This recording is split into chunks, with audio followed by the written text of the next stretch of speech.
I had originally planned to give a lightning talk on DTN, or delay tolerant networking, but over the course of the past couple of days, I changed my mind.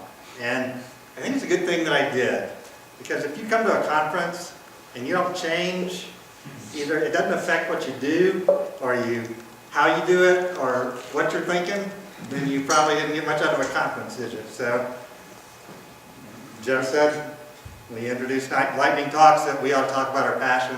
So I switched to something that I was a little bit more passionate about than delay tolerant network. Matt Girl talked last night about how you know when it's time to move on when you're in an organization.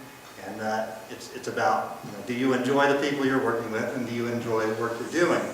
And he's right on with that. That's a good idea. Since I have a captive audience of software entrepreneurs or business owners, I thought I would take this opportunity to advocate something that I have an appreciation for, which is employee-owned companies. Since I've been out of college, I've worked for both small and large businesses, and two of the companies that I was employed at were private companies when I joined them, but they went public while I was there. And from both an employee perspective and a customer perspective, that private to public transition was a bad thing. Okay. The first company I joined out of college was about 100 people. It was focused mostly on process monitoring and control software. It was owned by the founder and a few of the early employees of the company. And I joined there right out of school. I had the opportunity to buy some stock in the company. Unfortunately, I didn't. I was young. I wanted cars and the house and things like that. The company expanded rapidly, got up to 250 people, and during that rapid expansion, the owners decided it was time to cash out. And so they went public.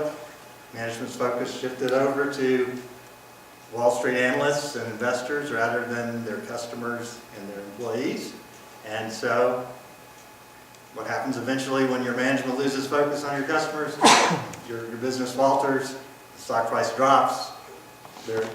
They were eventually acquired for about 1/6 of their IPO price. I'd already left. It was too painful watching them go down, basically. And then my next company was also a private company. It was about 80 employees at the time, and there were four founders. But they had a different approach. They had an employee stock ownership plan that they established shortly after the company started. So all of the employees were participating in the company ownership from essentially a year after they joined.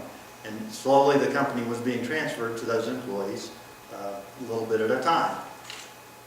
And it was great. It was actually one of the best companies I worked for because all the people in the company had a management perspective, an ownership perspective, so they're all in the same boat, all pulling together.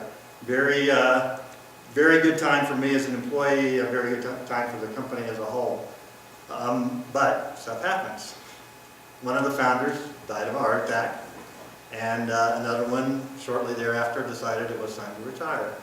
And rather than go to the ESOP or go to investors to determine how can we accelerate the employee stock ownership plan, purchasing this back from us, dot-com boom is on, let's go public and make the big bucks. And so they cashed out, went public, management focus shifted, customers became less important, and the company faltered, the stock price goes down, and they get acquired. So after watching this a couple of times, you tell people this is something that's very hard. So if you look at the graph here, there's a lot of different ways companies can go, right? This is the Bill Gates and Mark Zuckerberg, everything goes wonderful. Here's the one where, well, we had a good idea, but it turns out it's not that good. And then this is the one that I have experience with, but this is the yellow line here, which is basically management loses focus, you falter, and you end up getting acquired. So, better get to the wrap-up part. My encouragement to you as entrepreneurs, both present and futures, first of all, be responsible citizens. And I know this sounds funny, but big government has a big effect on small businesses. And so part of your lobbying should be to encourage small businesses and employee-owned small businesses. Second of all, be responsible business owners. Those success stories are few and far between. Do your succession planning and have a transition plan